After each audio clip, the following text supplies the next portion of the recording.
The stories that we tell can be very powerful.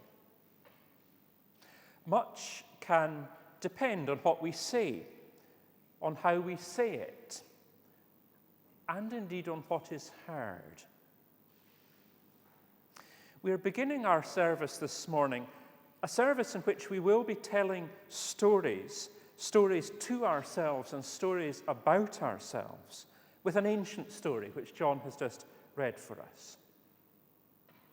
It's a difficult story, a story which can be heard and read in different ways, a story which can mean different things to different people.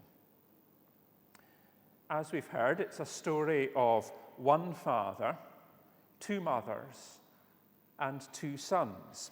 It's the father who connects the two mothers and the two sons, for he is the father of both of these boys, though he's the husband of only one of the women.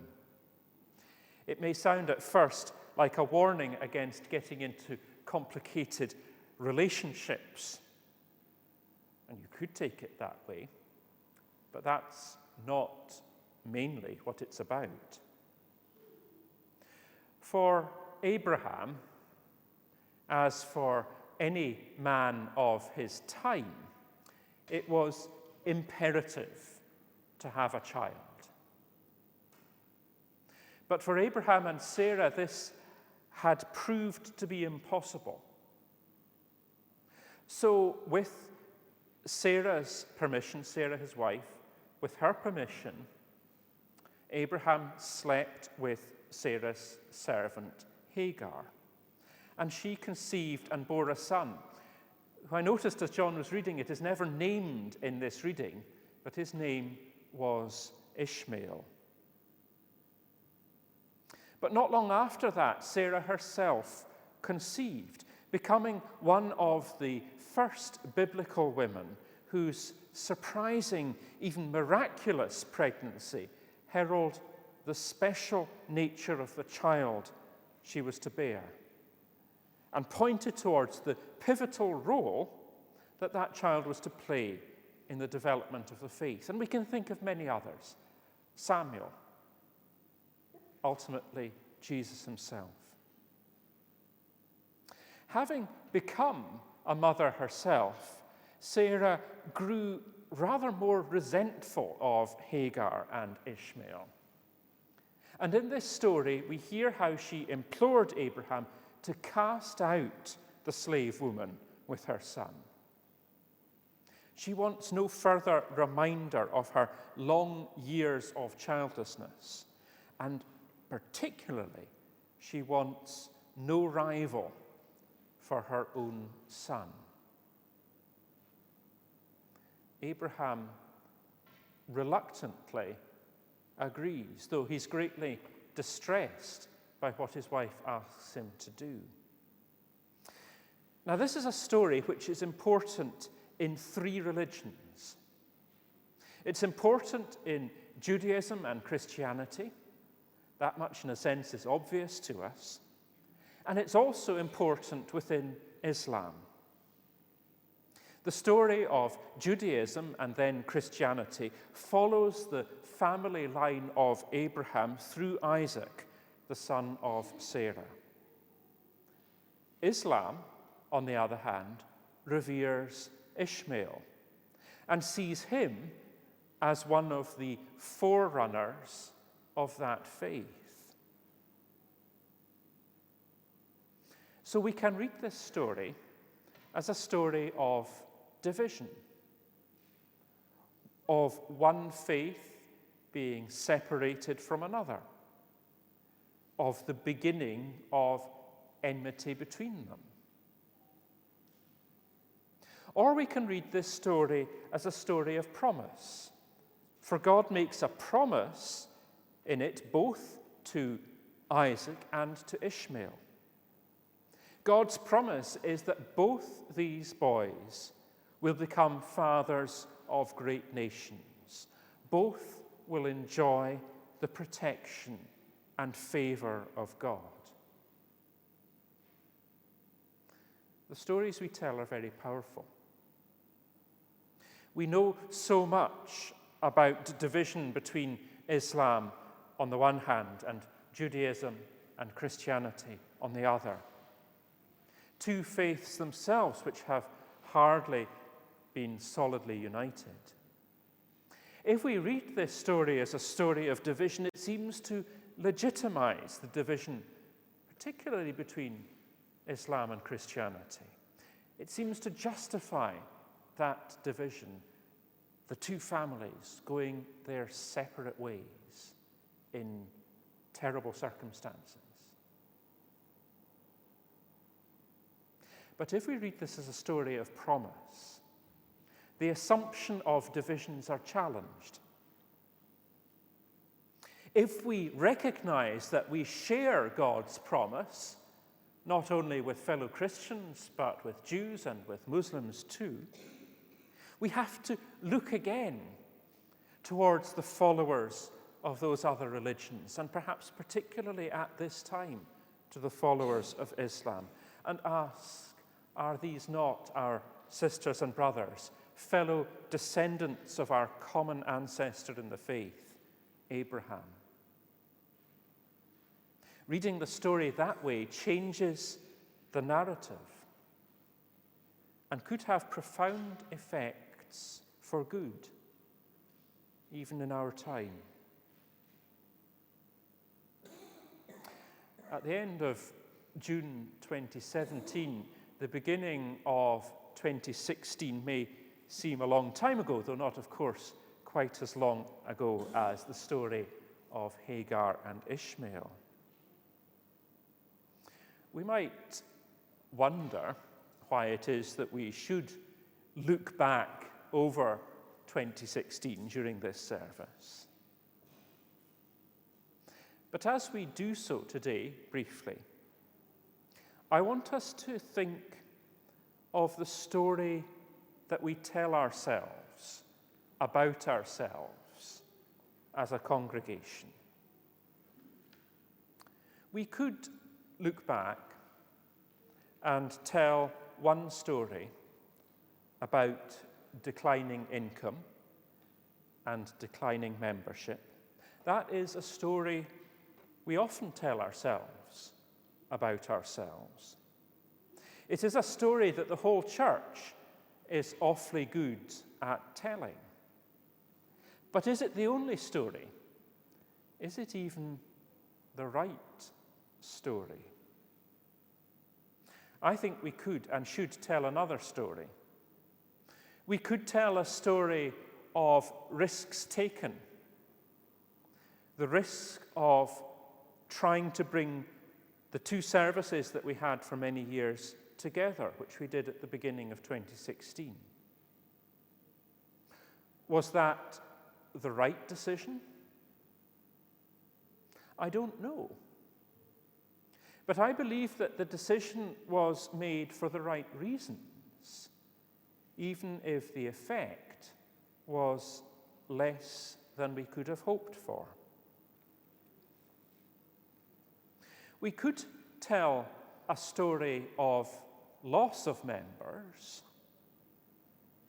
or we could tell a story of those who do come to church, who continue to support one another within this congregation, of people who have found that this congregation is their spiritual home. We have a story to tell of people worshipping faithfully week by week, of singing God's praises and attentively studying His Word, seeking its meaning in our lives. We have a story to tell of dozens of people giving freely and generously of their time and energy to run the coffee shop. And I know John will say a little bit more about that in his report. We have many people undertaking a host of duties around the church, such as ensuring our property is as well maintained as it can be, ensuring that our money is carefully stewarded and wisely spent. We can tell a story of our developing pastoral care team under the leadership of Moira and others, enriching the lives of the people that they visit by their company, showing genuine Christian love and concern. We can tell the story of children, and an adult too, being baptized here during the course of last year, of a couple being married, of 30 people being honoured at the time of death with a Christian funeral, their families cared for. Though we see these people no longer, though we miss them, they are not lost to us, for none are ever lost from the people of God. For 2016, we can also tell a story of people here because of their love for Christ, supporting charities like Christian Aid, Bethany, Macmillan, and Poppy Scotland, and supporting refugees through Mid-Aid and hungry families in our neighbourhood through the storehouse. We can also tell a story of support for the community through the provision of meeting space in our halls where people come to dance and sing and learn and offer one another support. What are the stories which we will tell others, tell each other too, about ourselves? Will they be stories of decline or stories of activity? Will they be stories of the past or stories of confidence for the future? Will they be stories of disappointment or stories of hope? The stories we tell now will write the story that we'll tell in years to come. Before I finish what I'm saying at this part in the service, I would like to thank everyone who has worked so hard throughout 2016 and beyond into 2017, and many who've worked for many years before that too. First of all, Willie, I'd like to express my thanks and the thanks of the whole congregation for your outstanding contribution to worship from the organ. We are truly blessed to have such an able, talented and thoughtful and committed organist among us. Margaret, I'd like to thank you for all you do as session clerk and in so many other roles that you have undertaken. Linda and John, it's Linda at this side, not Linda at this side, though we'll come to her, for stewarding our finances with such meticulous care. Jimmy, you have put in so many hours of work looking after the church and all the other buildings around here, and we really are feeling the benefit of your skills and your expertise and your commitment as you do this. Barbara Fairbairn manages the increasing number of hall bookings, and that's a big job too. I would say that really hardly ever a week goes past without somebody inquiring about whether they can use the hall for some purpose or another. I'd like to thank all of the elders who give leadership through the Kirk session for the time you take to consider the issues that we have before us carefully, for the prayerful way that we approach the challenges that face the congregation and the cooperative way that we try to meet them. Colin and John represent this congregation very ably through presbytery. Both have quite demanding roles within presbytery. John's is taking on convenership of a very important committee, and both are held in very high regard for their contribution to that court of the church. Billy Grant looks after the congregational role, does that most efficiently. Mickey Johnston has put in a huge amount of work, even in her own very difficult circumstances, leading on developing ideas for how we mark the 600th anniversary of this building in 2020. And I'll say a little bit more about that later. I'd like, on my own behalf and on yours too, to put on record our thanks to the ministers and others from other churches, and retired ministers in particular, who have taken services and provided pastoral cover when I've been away. We have a huge team of people from this congregation and others who work in the coffee shop, and we're very grateful to them for all they do. There are others who serve on lunch teams, who provide and arrange the flowers in church, who read the Bible in church each Sunday.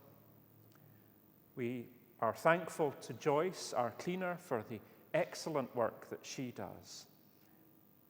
We're thankful to everybody who has given so generously to the storehouse and supported our various other endeavours. Today, I had been hoping to say a particular thank you to Mary Hall, but she's not here. But I'm going to say it anyway, more or less, though I'm not going to hand over the card that we have for her, obviously. Mary has, for many years, promoted life and work within the congregation and has very diligently made sure that those who subscribe to it have received their copy month by month. As you may well know, Life and Work is changing. Like so many print publications, they are moving to be much more an online publication. You can subscribe to it and download it to your computer or tablet or whatever you use. I think paper copies will still be available for a while, but Mary has decided that after a lot of years of service, this is the time to retire from that role. We are thankful to her for all that she's done, and next time she's here, we'll be able to make a little presentation to her.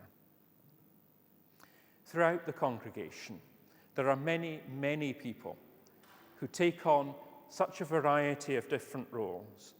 There are people who are always willing to help when they're asked. I've mentioned some.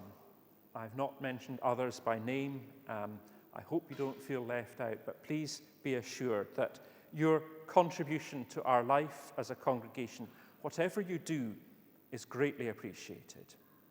And please remember that the most important thing is that we gather in worship. And each one of us brings so much to that. It is worship which makes us a congregation of Christ's people. And it's worship that makes everything else we do possible.